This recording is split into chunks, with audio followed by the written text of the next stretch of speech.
Bethuna, Iingane Zezithembu Season 3. Masithetheni ngosibindi uMpumelelo. Abanye abafana, abo-young dad, bathi present dad o'clock. What time is it? Present dads worldwide. Uthini yena uMpumelelo? Uthi not mina. Not me. Mpumelelo, ndicela ukubuza mfana. Wena unguChatGPT ndisabuza, ndandikubuzile. Ndisaphinda ndiyakubuza nangoku. Kutheni ungakwazi umamela utatakho xa ezama ukucebisa into yobana yewethu kubalulekile ukuba ube present kwiimpilo zabantwana bakho, not just financially but show up and shine as umntu ongutata.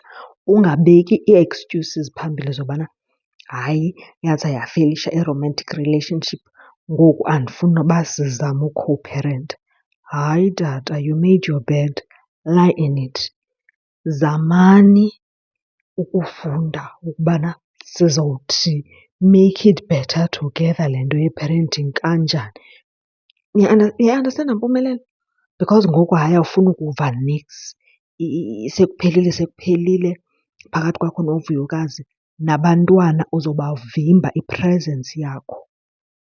Ukubona Impumelelo kuTikTok xa abantwana sebeselebhreyitha into yobana ootata babo abangazange babe present sebeshonile, athi umntwana asoze ndishowe up nakwi-funeral service yakhe ngoba naye esaphila he chose not to show up in my life.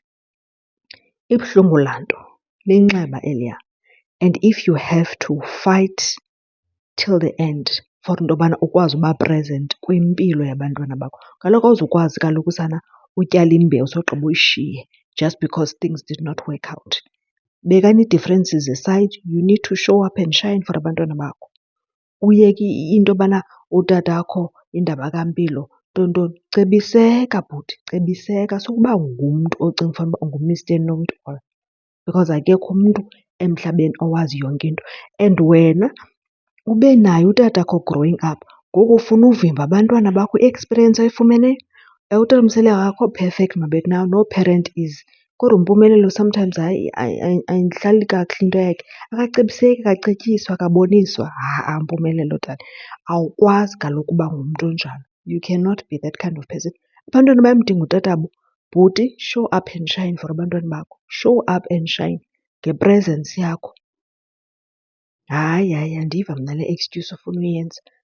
Ii-excuses emva, imizamo phambili, Mpumelelo.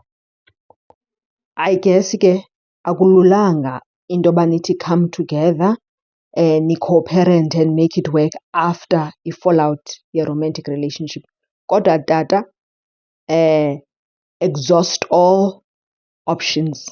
Exhausta zonke ii-options. Into yoba uzowuthi hayi ngoku uzolindela abantwana bade babe na-18.